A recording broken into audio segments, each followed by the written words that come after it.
por venir.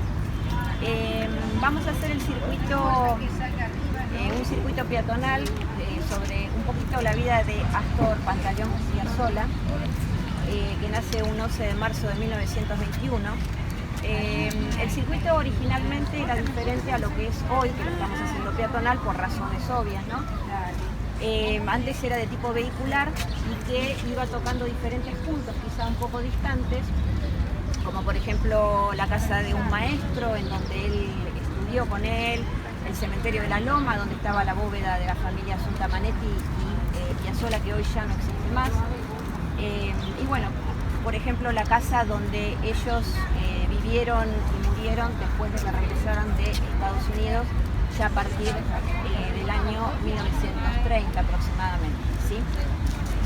Esos puntos son un poco distantes, por lo tanto hoy el circuito peatonal lo vamos a comenzar, en realidad podría haber comenzado en el lugar donde él nace, en la calle Rivadavia 2500, pero vamos a ir posteriormente hasta ese lugar y vamos a tratar un poco también ese contexto histórico, ¿sí? En donde podemos ver a través de un poco la imaginación, a través de fotografías y a través de algunas anécdotas y relatos, que es tan interesante todo lo que es anecdótico, recorrer esa ciudad de la década del 20, ¿sí? Las calles principales que fueron céntricas, como lo fue la calle San Martín y la calle Rivadavia, ¿sí? Justamente Astor Piazzolla nace en la calle Rivadavia, donde fue un conventillo, y que después vamos a ir a ver simplemente lo que podemos llegar a ver, que es una placa que fue colocada por la Fundación de Piazzolla de Buenos Aires, ¿sí? Pero bueno, estamos acá en la catedral también tiene un porqué. Él fue bautizado justamente en la catedral, ¿sí? Astor Piazzolla, como les decía, nació el 11 de marzo de 1921, época de una ciudad socialista también, intendente Teodoro Bronzini en aquel momento. Y es muy importante, aquí lo que podemos ver es una ciudad justamente con un templo mayor, ¿sí?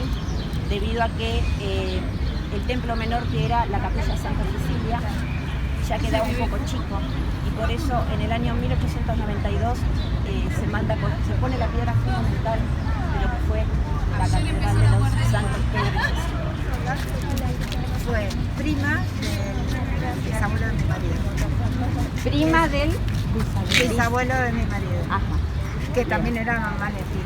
Era Gaspar, casado con una Manetti. Con una Manetti. Los padres de Astor Piazzolla, Assunta Manetti justamente, sí, y Vicente Piazzolla, marplatenses también, y el bisabuelo, digamos, de Astor venía de la Puglia, de la ciudad de Trani, ¿sí? Que llega a la Argentina a fines del siglo XIX y posteriormente, bueno, se casa y tiene a Vicente Piazzolla. Podemos decir que este es un circuito de alguna manera un poco intangible, digamos, no tenemos lugares físicos que nos puedan de alguna manera representar el tiempo que él vivió acá, porque no estuvo mucho tiempo. La familia iba y venía justamente por una cuestión de laboral, ¿sí? Porque era una época, eran pobres, eran humildes. Pero bueno, fue en el año, a los 4 años de edad, en el año 1925, primero se va Vicente Piazzolla a Estados Unidos en búsqueda de trabajo. Vicente Piazzolla le gustaba andar en motocicletas, era bicicletero, también fue peluquero, barbero, y en búsqueda de trabajo, por supuesto que se fue un año previo, en el año 1924, a Nueva York, y en el año 1925 regresa para llevar a su familia, ¿sí?, a Estados Unidos. Por lo tanto, se puede decir que Astor tuvo contacto directo con Manhattan, en una zona donde vivían italianos, judíos, irlandeses. Entonces un poco fue tomando de alguna manera un poco esa mezcla, ¿no?, de inmigrantes, y por eso que se decía de que él era muy peleador desde chico. Algunos dijeron de que Piazzolla todo le costó nacer, porque cuando él nace había tenido parálisis infantil durante el embarazo, la mamá, y nace con un problema en la pierna derecha que tenía 2 centímetros menos. Por lo tanto tuvo 7 operaciones durante muy pequeñito, ya en Nueva York, cuando viajan allá en Manhattan, que fue gracias a otro italiano también que era de Trani, creo que se llamaba Baudo de apellido, también de la Puglia. Bueno, se cría un poco en ese ambiente, ¿no? En un ambiente de gente de disputas, trabajando Vicente Piazzolla como peluquero para un señor que tenía justamente una peluquería y que era mafioso. Entonces, de alguna manera se fue criando en ese ambiente y por eso que era tan peleador. Lo echaron de 2 escuelas porque se peleaba con todos los chicos, con todo el mundo.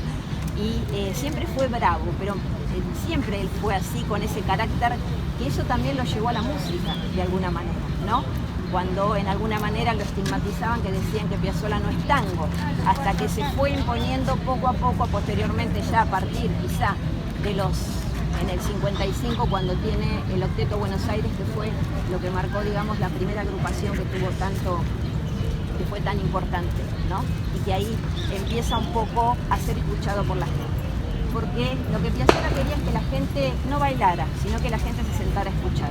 Y para los tangueros o aquellos que seguían con los cánones tradicionales del tango, era una locura sentarse a escuchar. La gente no pagaba para escuchar. Por la fundación Astor Piazzolla, ¿sí? Es lo único que de alguna manera nos muestra que él, bueno, nace en la calle Rivadavia 200 es donde se desarrollaron, y estos italianos que llegaron o gente justamente que vino y que ya se asentó, eran viviendas de tipo permanente. En relación a lo que es las casas de veraneo, justamente se toma la corriente pintoresca que viene desde Europa para trasladarse a esas casas que querían tener aquellos turistas que llegaban a Mar del Plata. Primero venían a los hoteles, como dijimos hoy, el Royal, bueno, el Bristol Hotel fue el primero en 1888. Antes de eso, bueno, fueron fondas o pequeñas casas, ¿sí? Pero bueno, esa es la diferencia que tiene Mar del Plata. Salimos a la costa y vemos que están, ¿sí? Y se fue pero que también se fue adaptando otra modalidad, que fue la introducción de la piedra Mar del Plata con el constructor Lula Baldassari. Hay un circuito histórico que posteriormente se va a realizar, en donde se habla de esos grupos que quedaron, y eso se puede decir que a nivel histórico es lo más antiguo que queda de Villa Veraneo, los grupos de Lula Baldassari. ¿Sí? Hay de otros constructores, pero la mayor cantidad de Mar del Plata que quedan de esas casas de veraneo, con los jardines que envolvían las casas, con esas casas que son totalmente asimétricas, con recoveco, bueno, que tienen características especiales, son los grupos de Lula Baldassari o las casas de Lula Baldassari. Bien, nos dejamos a Piazzolla. Sí.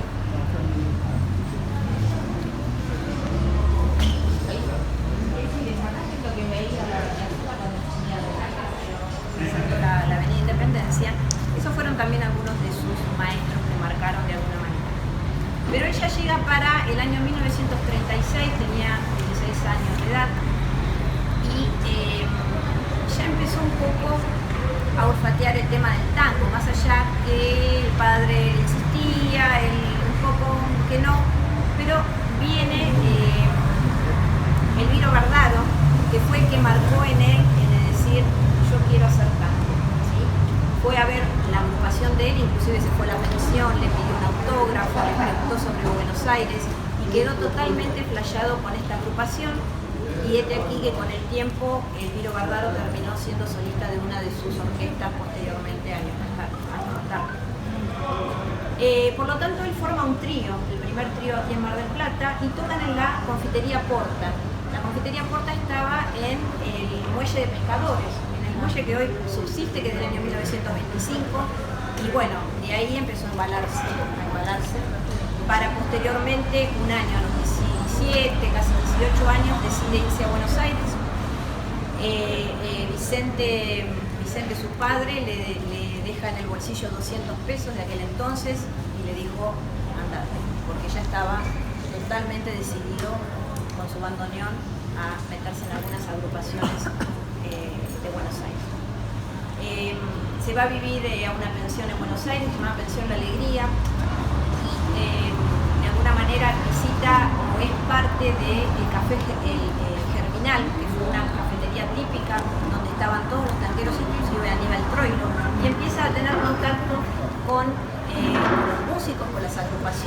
querer ser parte de la agrupación de Aníbal Troilo.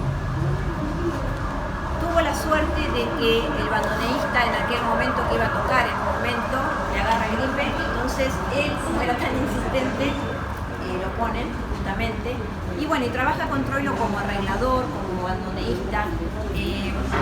Tuvo bastantes roces con Aníbal Troilo porque era bravo, o sea, siempre fue bravo, pero hacía macanas en algún momento, le aflojaba los tornillos del bandoneón al segundo bandoneón, entonces ahí se armaban los despelotes justamente, entonces Troilo lo echaba.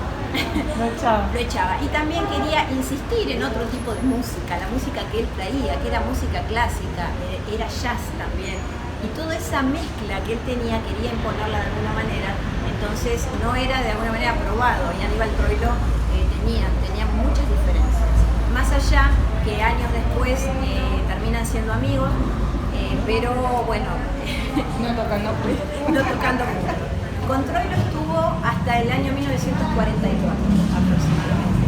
En el 44 se cansó y él quería hacer otra cosa. Entonces empieza a formar parte, a conocer a Osvaldo Pugliese, a ya músicos más actuales, y quería de alguna manera empezar y forma una de sus primeras agrupaciones. A ver, yo les cuento.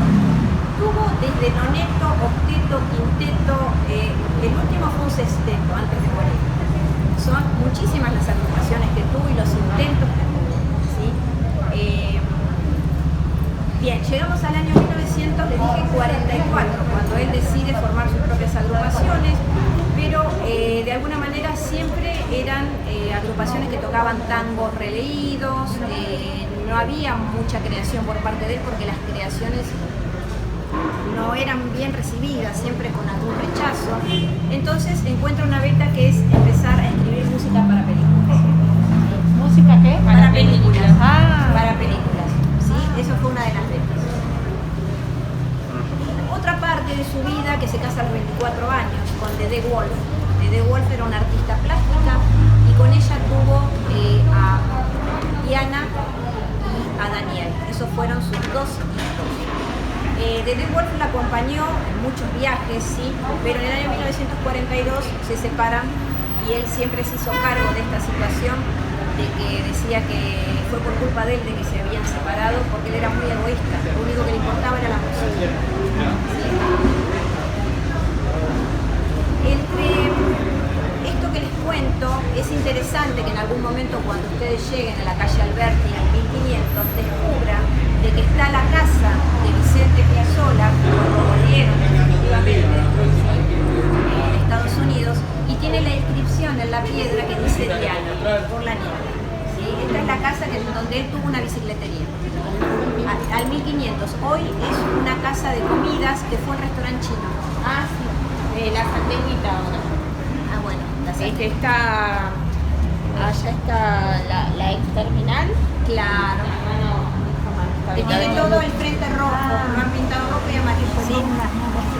La Plaza del Milenio fue algo importante porque ¿qué fue lo que, más allá de que estaba un poco ya venido abajo, pero lo especial de demolerlo fue la vista de todo lo que fue el complejo del casino, ¿sí? El casino y bueno, toda la construcción de Alejandro Guzmán. Vamos a volar, querida niña. Subite a mi bicicleta. Vamos a volar con las promesas, con una golondrina, con el viento bien sacado. ¡Viva, viva! Los locos que inventaron. Con esto siguió integrando, forma algunas agrupaciones, pero siempre con tangos releídos y pocas obras propias, ¿sí?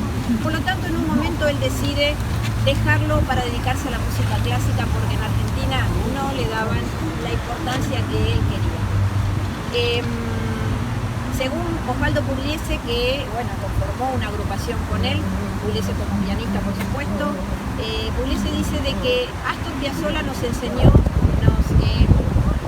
nos insistió en aprender. Es como que se aprendió mucho después, ¿no? Con el tiempo de Astor Piazzolla. Para el año 54, gracias a una beca que tiene en el conservatorio en París, él decide viajar con su familia. No, con su familia no, porque en el 42 se separa de The Wall. No sé si fue con los hijos, pero bueno, no se sabe bien eso. En el 54 va y una de sus maestras que tiene fue Nadia Boulanger, que fue una musicóloga, la cual él quería volver a la música clásica, pero de alguna manera ella lo persuade y le dice, trae tu instrumento, trae el bandoneón. Le hace tocar un tango y le dice, esto es con lo que vos tenés que continuar. ¿Sí? Por lo tanto, fue un momento muy grande de inspiración entre el 54 y 55 cuando compone Nonino, por ejemplo. ¿Sí? No Adiós Nonino, Nonino, entre otros, uno de sus mayores tangos, ¿no?